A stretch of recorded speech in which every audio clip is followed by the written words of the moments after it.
Hello viewers, welcome to CEC lectures. Myself Dr. Preeti Jagwani. I am from Department of Computer Science, Aryabhat College, University of Delhi. So presently we are learning our programming in Java through a series of lectures, and basically the topic which we are presently going through is about multi-threading.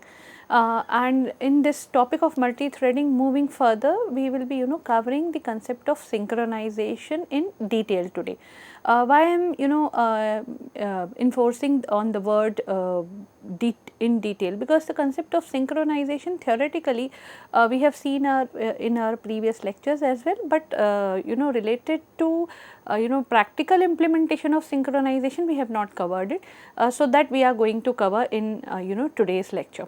So synchronization, let me recall that this is basically a concept which is there to enforce the synchronous behavior in a program, because multi-threading, when we talk about it, essentially introduces an asynchronous behavior inside the program. So for example, let us take a scenario in which we will be able to understand the term synchronization. So two threads are there in a program which are communicating with each other, and they are also sharing a particular data structure, or maybe a memory location or something of that sort, and we need some way to ensure that there should not be kind of any conflict between these two threads. What kind of conflict I am talking about is that is, we need to ensure that one thread should not write the data while another thread is in the middle of reading that particular data which is being shared between the two. So that means some kind of synchronization tool is required, some kind of a mechanism is required in order to ensure the synchronous behavior between the two threads. And what kind of synchronization tool here we are going to use, that is theoretically, if you remember the concept of operating systems, we are talking about the tool monitor. So monitor, it is actually a very small box, or you can think of it as a kind of a small box which can hold only one thread, and once a particular thread enter inside a monitor, all other threads must wait until that thread which has already entered exit the monitors. And a monitor can be used to protect a shared asset from being manipulated by more than one thread simultaneously, and thus it is a tool to avoid to introduce a synchronous behavior when we talk about the two threads going all simultaneously, or when we talk about the concept of multi-threading. Now, in order to implement this monitor, we do not have any such class named as monitor, but every object has its own implicit monitor, and it is being actually automatically entered when one of the objects synchronized method is called. So the keyword here is the synchronized. That means we need to synchronize the method which is being called by a particular thread, and then when this will happen, then that we are going to introduce a keyword synchronize along with the call, along with the method call, then that thread automatically enters into a monitor. So once a thread is inside a synchronized method, no other thread can call any other synchronized method on the same object, and thus we will be able to ensure the feature of synchronous or synchronicity between the two threads. And what is the advantage of this is we will be able to write very clear and concise multi-threaded code, which is not going to interfere, in which the multiple threads are not going to interfere in the execution of one another. And as far as Java is concerned, this synchronization support is built already built into the language. That means we need not to look upon, or we need not to bank upon on the operating system in order to have these synchronous tool, or in order to have these implementation of monitor tools and so on and so forth. So here for the practical implementation purpose, we will be taking a program. For the first version, we will be looking into the program in which there is no synchronized call to the methods and then afterward, and then we will see what is what is the problem which is going on in the output, and then in order to kind of correct that particular problem, in order to rectify that problem, we are going to call the methods not as the lay methods, but with the as the synchronized method. So, the program which we are going to take up is having basically 3 classes. One is the call me class, which is having a single method, and that method is named as call, and that call method is taking a string parameter which is called message. And what is this method trying to do? This method is trying to print the message string inside a square bracket. So, whatever message we are going to give, so for example, let us say we are going to give the message welcome, then there will be this welcome will be printed inside the square brackets. This is what we are going to this is what this method call inside the class call me is going to do. Then after this method prints the opening bracket and the message string, we are calling within the program, we are calling this sleep method on that particular thread, the current thread, which as a result of which the current thread will pause for 1 second, because here we have given the time time duration is 1000 milliseconds. So, 1000 milliseconds is equals to 1 second. So, yes, after the call prints the opening bracket and the message, whatever the message is. So, opening bracket and then let us say welcome, then this thread is going to sleep for let us say 1 second or a small amount of time. The another class which is available within this program is actually named as the class is named as caller, and the constructor of this class caller takes a reference to the instance of the call me class which we have just seen, and the string which are stored in the target and the message respectively. So, there is a target variable in which the instance of the call me class is going to be stored, then there is a message variable in which the string is to be stored, and the constructor creates, the constructor of the class caller creates a new thread that will call the object's run method, and as a result the thread will be started immediately, we can say. The run method of the caller calls the call method on the target instance of the call me, passing in along with the passing of that message string. And within this synchronization between, or within this kind of we can say execution or communication between caller and call me classes, then we are going to introduce one more class into the program, and that is what the sync class is. The sync class starts by creating a single instance of call me and 3 instances of caller with 3 different 3 unique message strings, and the same instance of call me is passed to each caller. Then what will happen here? Here it is going to happen then when there is not a synchronization between these 3 threads which are going to be kind of going to be processed there, then instead of printing every message within the square brackets, that is the opening square bracket, then a message and then a closing square bracket followed by another in the similar method, there is going to be a race condition between these three we can say threads, and then as a result of this race condition there will be there is going to be a kind of haphazard way of printing these 3 strings. So, one possibility is one particular string is being printed along with the opening, then the next string is being printed and the closing bracket is kind of following later on. So, it is not going to be in a kind of the way which we want, or it is kind of not going to be in a synchronized way. So, as I have described that there are going to be 3 classes. One is call me, another one is call and caller, and the third one is sync. Let's see how this program is going to be kind of taken up, and then we'll see the output as well.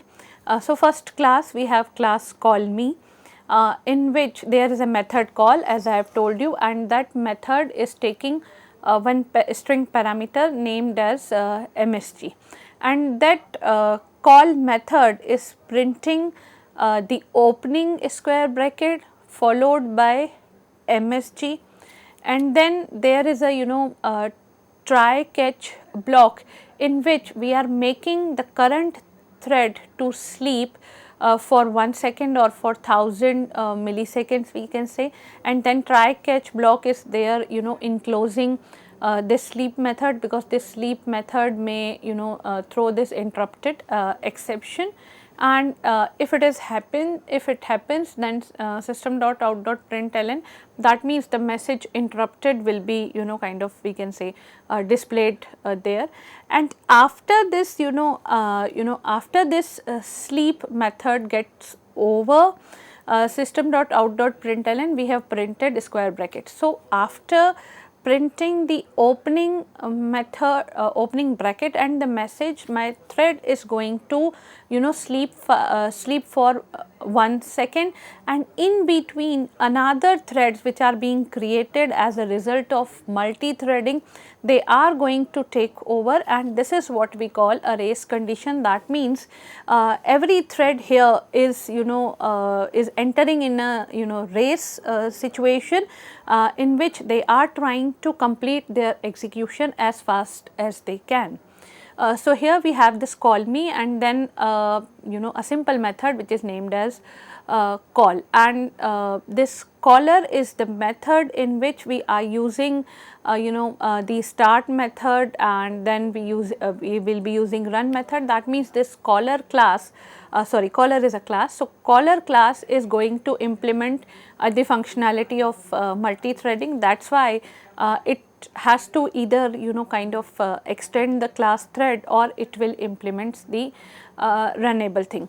So class caller implements runnable, and here we have message, then we have one reference variable which is of type class call me, then we have thread t, a reference variable of the class thread named as t, which is going to help us in starting the current thread, and so on and so forth. And in the constructor of this caller class, we have taken two parameters. One is the reference of the call me class, and another one is a string. So the reference of the call me class, which is targ, is being stored inside this target, which is kind of variable of the same type, and the parameter which is being accepted in the variable s is going to be stored inside the variable message. And after this, within this constructor, we are going to create a new thread, and by passing the pointer of the current pointer, which is this pointer, into it, and this is going to happen as t is equals to new thread within the bracket this, and then we are going to kind of start this thread. Now we may have some query here that we are using run method, we are using the start method also. So some students may ask that there is kind of a confusion between these two methods, which is the start and the run. So my subsequent lecture will be covering the difference between the start and the run method. So as of now, I am writing here that we are kind of starting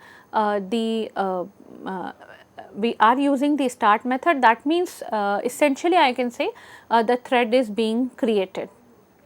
And now after this caller constructor, we have here the caller constructor, in which we have created a thread. By passing the current pointer, which is this, and then we have completed the creation by t dot start, but running or the entry point of this thread has not been touched upon. So we have public void run, in which I am going to call this target dot call message. Now see what is happening here. Inside the run method, if you remember our previous programs, we were kind of printing a particular we can say counter which is going in the backward direction, and then we were making our thread sleeps, and we were trying to understand the concept of multi-threading. So here, instead of kind of printing that particular counter variable in the backward fashion, we are actually calling that method, which is the method call, along with a message which is being kind of given here, and this call method is being actually called with the help of reference variable, and that reference variable is named here as target, and this target actually belongs to the class call me. And here the statement target dot call message is perfectly okay, because this target is the kind of we can say reference variable of the class call me, and so is your method call. So method call is also from the class call me, and here we have passed one string which is which is according to the signatures of the method call. So inside run we have called this method or this function which is named as call inside the class call me. So this is what actually kind of we can say this is about these two classes. One is the call me class, which is having one particular method call in which half printing is being done, then the thread goes to sleep, and this caller is actually calling the method call me, which is method call which is being kind of we can say which is belonging to the call me thing, the call me class, and this is being done inside the run. And now the third class, as I have introduced in the beginning of this program, we have one more class named as sync, inside which we are having our main thread, or inside which we are having our main function. And here we have we have created some objects belonging to the caller and one object belonging to the call me. So call me target is equals to new call me. That means an object, a reference variable to the class call me is being kind of created. This reference variable will be passed to the constructor of the caller class, because the caller class constructor is looking for the reference variable to the call me class and also a message which is going to be kind of processed, which is going to be synthesized by the call method of that call me class. So here we have three variables of the class caller which are OB1, OB2 and OB3. So caller OB1 is equals to new caller, the target is the reference variable of class call me class, then the string is hello. For the next OB2, the similar reference variable and the string is synchronized, and for the OB3 the similar reference variable and the string is world. So we have three different strings here is hello, synchronized, world. Now what are we going to do? We have created the objects belonging, one belonging to call me and three which are belonging to the class caller. After that within a try catch block, we are going to use the join method, and join the usage of join method we have covered in our previous lectures, that they wait for thread to end. So ob1.t.join is one call to the join. Similarly, we have called t.join along with ob2, and then similarly with ob3, and this join call because this is susceptible of throwing an exception, this is being kind of enclosed inside a try catch block. So this is what we are going trying to implement here, and join method here will wait for the threads to end. So now in this program what we did is we have three classes. I am just summarizing the program here. One is the caller, one is the class call me, inside which one call function is there, another one is the class caller, and the third class is about having that main function and is also kind of is named as sync. And the output which we are expecting is the opening bracket, then hello, then closing bracket, then opening bracket, then synchronize, then closing bracket, and similarly with the world thing also. But here if you can see, the output produced by the program is opening bracket hello, then opening bracket synchronize, then opening bracket world, and then three closing brackets. So what does this situation indicate? So first disclaimer here with this output is, this output may vary on your on your machines, because this is actually a kind of something which depends on the execution environment. But what are we looking for as the output? That is hello within the bracket, then synchronized within the bracket, and then world within the bracket. But this is entirely different from the output which we have got here. So why? What is the reason? The reason is the kind of an non-synchronous behavior of these three threads which are working simultaneously, we can say. So basically we are calling sleep in the method, inside the call method, and the moment we are calling the sleep, that means the current thread is actually going into a sleep state. The execution actually is immediately, it is switching to the another thread, and hence a mixed up output of these three message strings is being resulted. Because in this program what is actually happening, if your current thread is sleeping and you do not want to kind of mess with the output or mix the output of all the three threads, some kind of mechanism should be there that which is going to kind of stop all the three threads from calling the same method on the same object at the same time.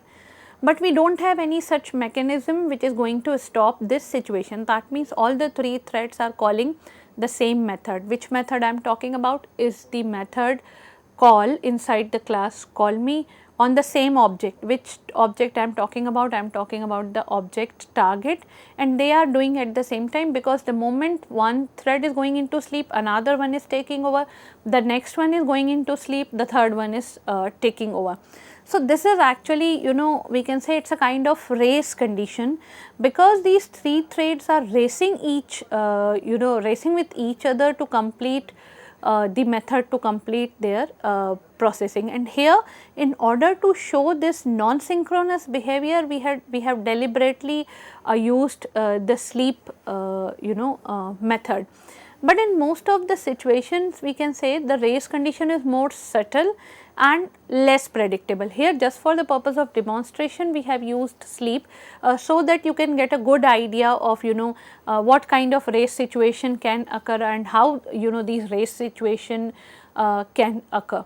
And these race situation being non-predictable, one cannot be sure when the context switch is going to happen, and then your output is going to be a complete mess, which is going to cause a program to run maybe right at one particular amount at one moment, and maybe wrong in a wrong manner at the next moment of time.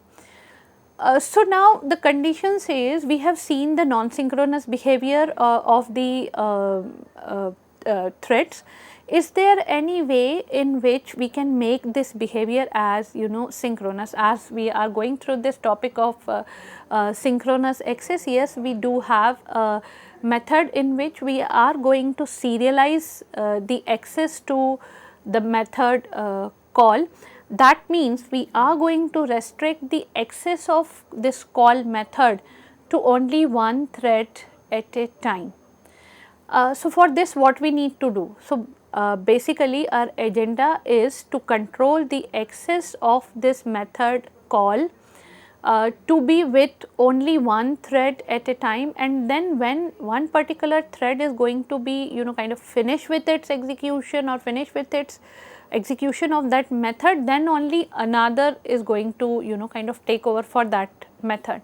So, Java provides a very simple solution here, that we simply need to precede calls definition with the keyword synchronize, because this is the method which we actually want to synchronize. So, inside this class call me, where we have written void call string message, we are going to kind of precede this call with the keyword synchronize, and that is all. We are done here with our concept of kind of introduction of synchronization into a program.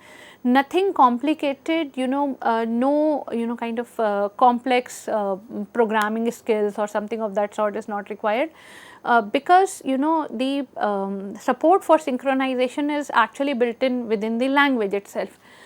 So use of this keyword synchronize will prevent the other threads from entering into this method call, which is now synchronized, while another thread is using it. So if we do not want this call method to be used by multiple threads at a time, or if we want to kind of serialize the access of this call, we need to use synchronized. And the moment we are going to use introduce this keyword synchronized, then the output which we are going to have is going to be like this, which is hello, then synchronized and world along with the proper brackets are in, and this is what actually we wanted or we started with, and that is what the agenda of the program. So the keyword here is the synchronized thing. So in this lecture, what we have gone through is what actually synchronized is. We quickly recapped it, and then after synchronization we have seen how to introduce this concept of synchronization within a Java program, and there is a very simple method, or there is a very simple technique to do it. It is just the kind of usage of the keyword synchronized. So here we are done with our concept of synchronization as far as multi-threading is concerned. Here is a list of references which is being used for the preparation of lecture. I hope you have enjoyed it. I will see you in the next lecture. Till then, take care. Goodbye.